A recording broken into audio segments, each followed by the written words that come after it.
So this is the video to finish up the 5.1a activity about business sense. So we're going to look at numbers 3 and 4. So let's go ahead and turn to that. On page 5, it says both paint companies allow the customer to purchase their own paint supplies. Carlos has done some research and found the following information.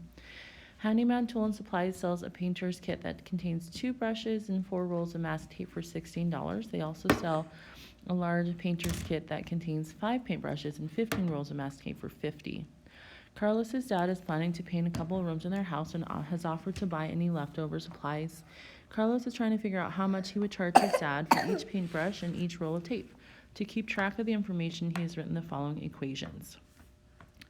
2p plus 4r equals 16. 5p plus 15r equals 50.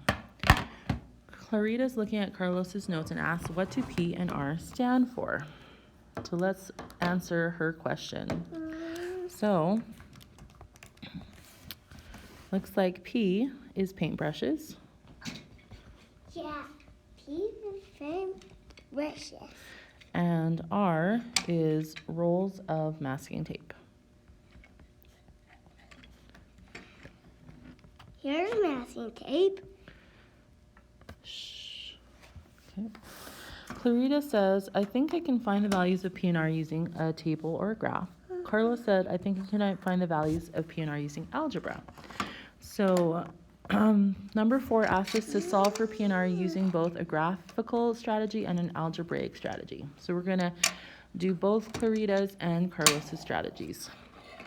In order to graph these 2 equations, we actually need to change them into slope-intercept form.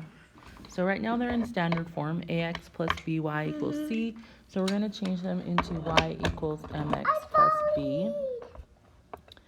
And we're going to treat p as y. Okay, so let's go ahead and solve the first one for p. Plus 4r equals 16. So I'm going to minus 4r from both sides. So I'm going to have negative 4r on the right plus 16, and then I'm going to divide everything by 2. So my first one's going to be p equals negative 2r plus 8. Okay, so that is the first one. And then let's do the same for the second. So it's 5p, yes, not right now, 5p plus 15r equals 50. And we'll minus 15r from both sides and get negative 15r plus 50. And then we'll divide everything by 5. So these are the 2 equations that we'll graph. So negative 3r plus 10 and negative 2r plus 8. Okay, so those are the 2 that we'll graph. So again, we're treating y as p. So this is the money for the paintbrushes. And we'll treat x as r. So that is the money for the rolls of masking tape. So I'm going to graph this first one. So it looks like I start at 8 and it goes down to right 1, down to right 1. So that's my first equation graphed. And then we'll do the same thing for the second one, but we'll start at 10 and go down 3, right 1, down 3, right 1, down 3, right 1, till we have that one graphed. It looks like our 2 lines cross here at 2, 4, and so that tells us how much the rolls of tape cost and how much the paintbrushes cost. So looks like R is $2 and P is $4. So this is the graphical strategy. Let's do also an algebraic strategy that Carlos wanted. So I'm going to do that over here on the right. For the algebraic strategy, I can use substitution to figure out the cost of the rolls of masking tape and the paintbrushes. And since I already have my two equations solved for P, I can actually set them equal to each other. I can say negative 2r plus 8 equals negative 3r plus 10. And then I'm just going to start solving for r. So this one, I'll know the cost of the rolls of masking tape first. So I'm going to add 3r to both sides. We get 1r plus 8 equals 10 minus 8 from both sides. 1r is just r, so r is $2, which is what we got when we did it graphically. Now let's figure out the cost of the paintbrushes using algebra. So I'm going to use one of the equations. I can use this one or I can use this one, either one. Let's just use the top one. And I'm going to replace r with $2. So I'm going to go P equals negative 2 times $2 plus 8. This is negative 4 plus 8. So it looks like P is $4. So we got the same answers.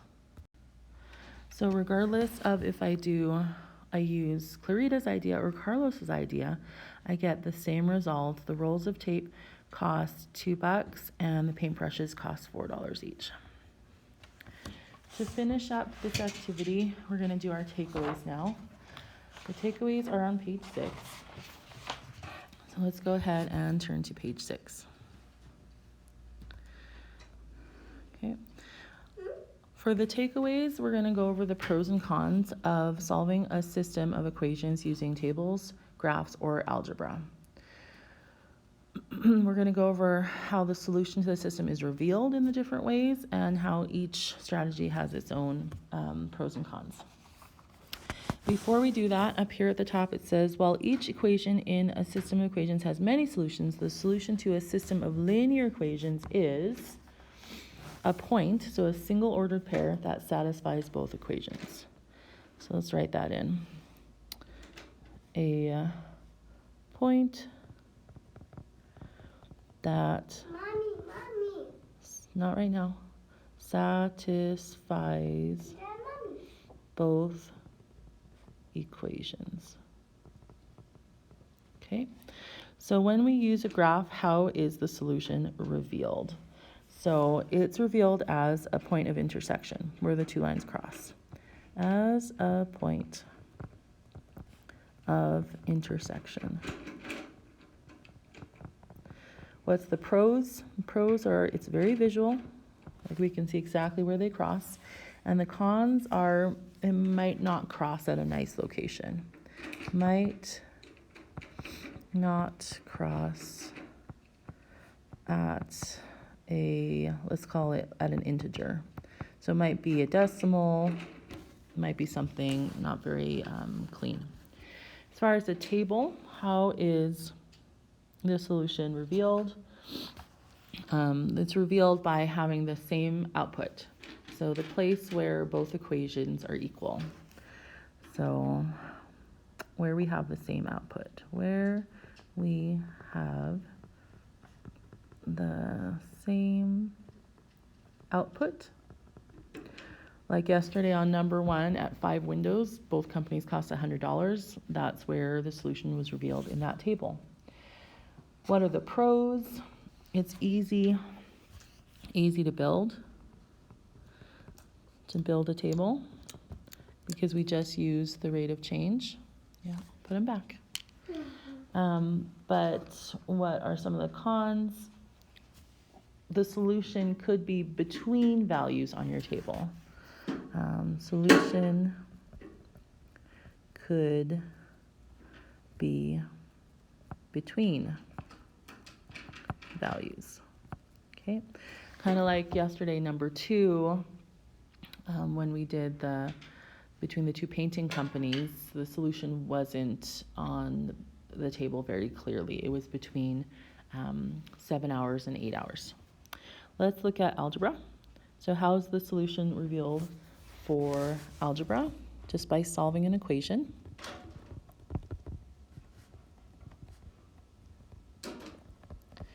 What are the pros? The pros are we have an exact result. What are the cons? It's not visual. Okay. There are two methods for solving system equations algebraically by substitution. Okay, so the first method is to solve for the same variable and then set the equations equal.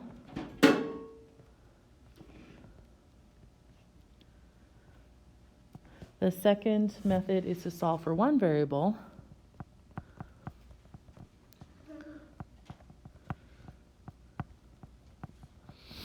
and then sub that expression into the other equation. Mommy. No, not right now. No.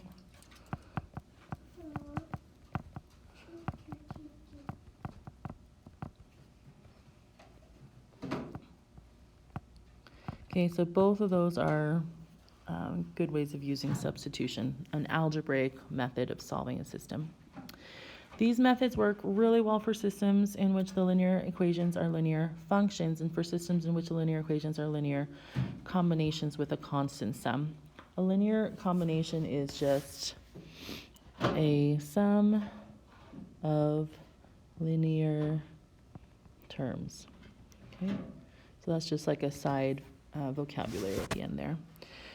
In this lesson, we reviewed strategies for solving systems of linear equations by using tables, graphs, and algebra. We examined two different algebraic methods, both of which involve substitution by expressions for variables. These methods work with systems of linear equations that are linear functions, as well as solving systems of linear equations that are linear combinations. So I'm just going to go back really fast to number 4. I had solved both of these equations about the paintbrushes and the masking tape for P and then set them equal. I could have just solved one of them, so I'm going to show you an alternate way of doing this. I could have just solved one of them for P. So let's say I just solved this top one for P right here. And then I could have substituted this one in right here to the second equation where I see the P. So this is where it says solve one of them for a variable and sub the expression in. So I could have done that and said, well, 5, instead of P, I would write negative 2r plus 8 plus 15r equals 50. So this is just another way of doing substitution. Solving one of them for a variable and then replacing it in the second. So let's show how to do that. I have negative 10r plus 20 plus 15r equals 50. The r's add up to 5r plus 20 equals 50. I'm going to minus 20 from both sides.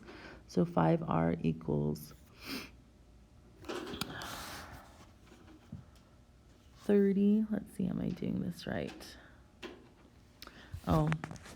5 times 8. Let's fix that really quick. That's going to be 40 right here. My bad. I'm going to minus 40 from both sides, and I get 10 on the right. Divide both sides by 5, and I get R is $2, which is what I got by graphing or by setting the two equations equal to each other. And then I would replace this $2 in this first equation that I had solved for P, and I would get the cost of the paintbrushes, which is $4. Okay, so that's an alternate way of doing substitution.